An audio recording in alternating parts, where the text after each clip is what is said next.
Hi everyone, welcome to the next video in this series from Tiny Year by Agotapop using the Polychromos pencils.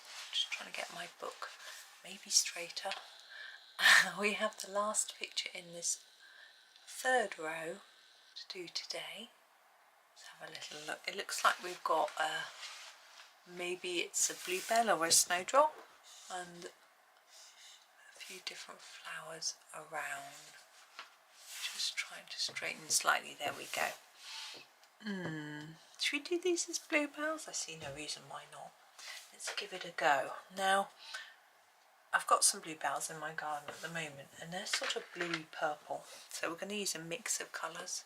I'm going to start with the sky blue and I'm just going to put a layer over the petals with no shadows or any worry about anything apart from just getting a layer of colour down.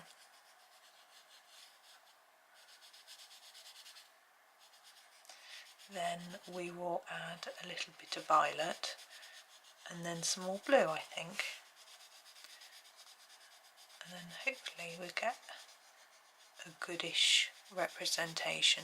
But it doesn't really matter. These are, as I think, might not be.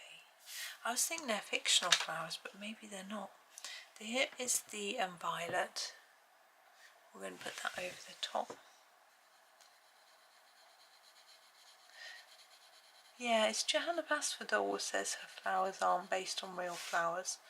And I know with some of Agatha's pages she actually provides a list of the flowers they're based on, but I don't know whether these are or not, you know, based on a specific flower. So we'll see. But this looks a little bit more like a bluebell colour now with this sort of bluey violet colour, but still quite pale, which is good. Now I'm going to go grab the ultramarine and put in some shadows with this and see if that works. So I'm thinking where these touch here, it would be a little darker. And then I'm just going to very speedily try and blend that in like that. Also just around this bit like that, but I'm not going to try and blend that because I think it will be a smaller shadow. There's something very noisy outside, motorbike or something.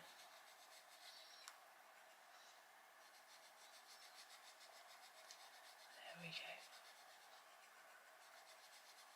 My husband was very sneaky today.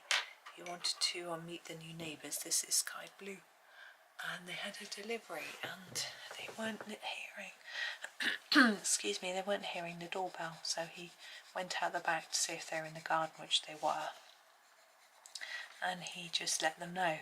But he then decided he would go back out to the front of the house and introduce himself so that he could find out what they were called. He only found out the name of the chap who went to the door rather than all of them. But it was a start. But I normally when we get new neighbours I put a little note through, so I need to do that.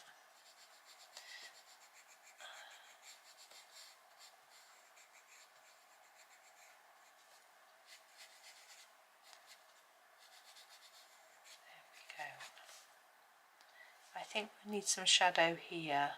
We can do that later. We might want to do some on the other flowers as well. Oh, I've got an itch. Now this flower here, I think I might do it in a sort of darker pink. I'm thinking I'm going to go for the red violet. This is really very dark, but I'm just going to do the beginnings of the petals with this. And then we have a light red violet, which I will continue it with, and that should lighten it down quite a bit.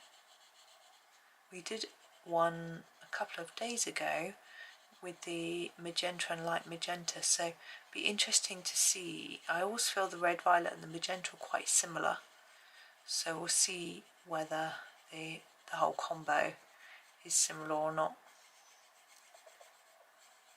So there is that, just a quick. Then which is the light red violet? Is it that? No, must be this one. Yeah, I think so. Yeah, light red violet.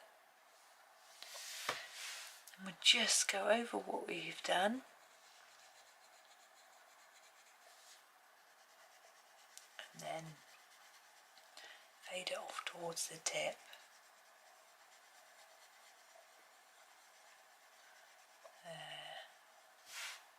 You can take your time or do it quite quickly.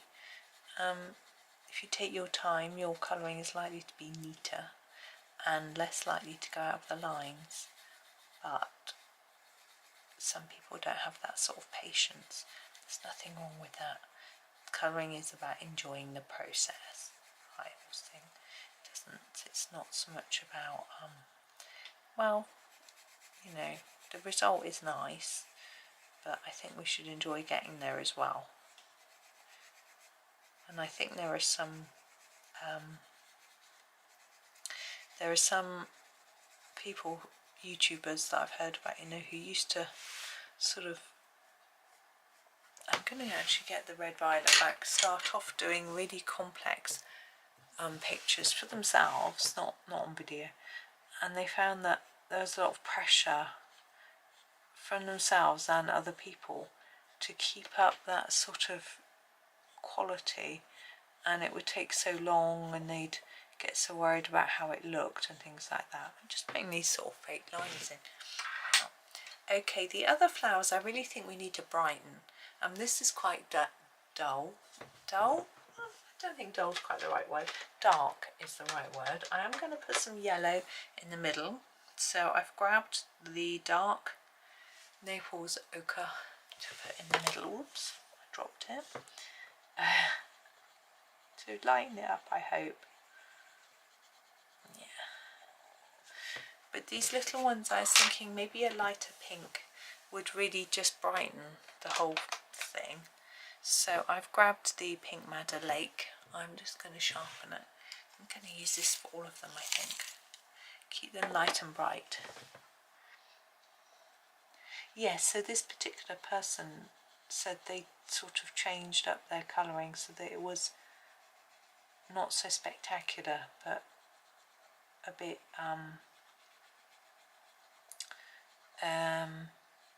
easier on them. And yeah, I think that's a really good idea. I think sometimes I'm in the mood for spending a really long time on a picture, and I just want to spend days and days layering and getting it looking right. But most of the time I just am enjoying just the process, and I want to sort of move from picture to picture a little bit more quickly. So, now the centres of these pink ones,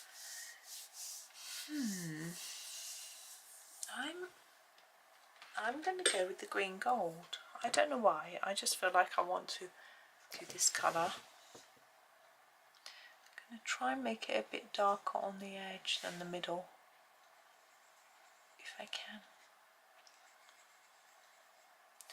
Right, we have leaves to do now. I know we have these berries. I haven't thought about what colour I'm doing yet, so I'm just leaving those.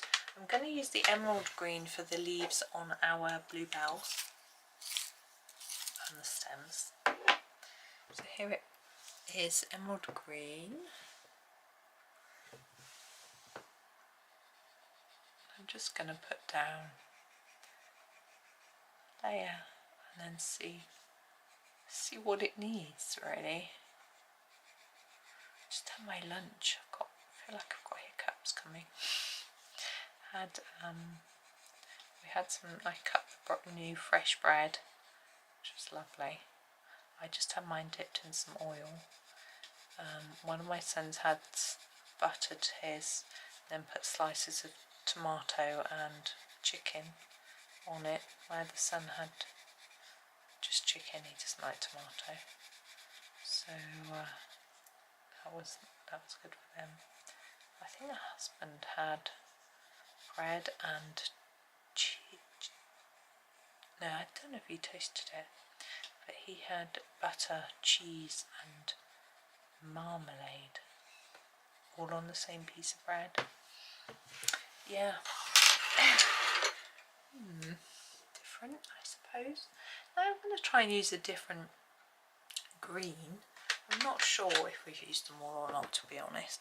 But this is the chrome oxide green. Let's use this for these little leaves, just the starts of them, not the whole leaf.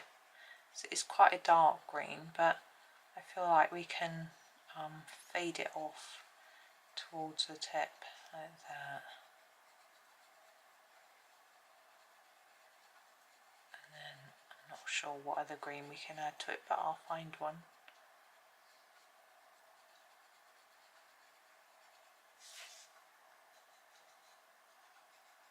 There we go. Oh, I was thinking, I think my son might have a meeting in here this weekend. He said they've got a presentation, he's got a group presentation coming up which they need to plan. So he's expecting to be pinged for a meeting, but it's usually in the evening. But they've done quite well with their project. They've got all the programming side done. As far as I'm aware, they've just got to write it up, and they have to split it up between them and all write a little bit. Now, a lighter green colour, where should we go? I'm thinking I might go hooker's green. It's still not really light, but I can use it quite lightly and it won't look that dark. Yeah. Let's get a little bit of a different green. If I go over the top with this, and then you can just see the darkness through rather than the shade of green. There we go. My eyes are really blurred now. They were before lunch actually. I'm not sure. I think it was quite dark in the room and I had the lamp on. That seems to impact it, because it was sunny. We pulled the curtain across to keep it cooler in the room, because we have something called K-glass, which I don't know why it's called that, but basically when the sun shines through it really heats the room, which is great when it's cold, but when it's warm not so good. Now we have these three berries and I am pondering, I'm thinking I might do them, I could do them in a brown or sanguine or a terracotta, but at the moment we have got some warm colours, like, yes, that's what I'm going to do. I'm going to use the sanguine, need to sharpen it. There we go. So I'm going to try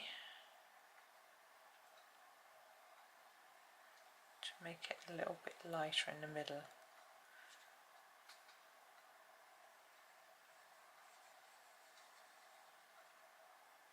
Like that. There we go. And what I'm going to do is put a little bit of this in this flower, just so that the colour sort of works, it ties up a little bit better. Now I'm wondering whether to put any white. I think I will. Here's my white. But maybe I should do my dark sepia first. Is it here? Dark sepia. Now I want to use this where they're overlapping here, and where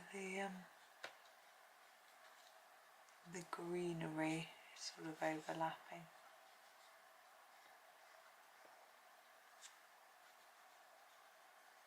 There we go. Taking a bit of concentration, I coloured right over the petal then.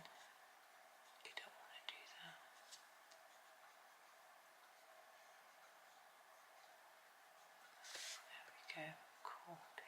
much concentration.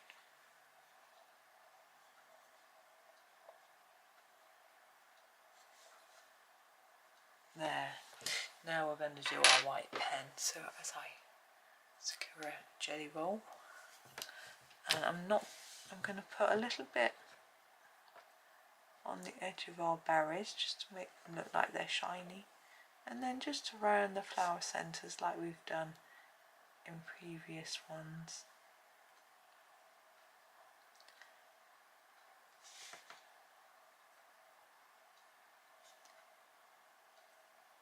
There we go. I think I'm happy with that. Let me just have a look.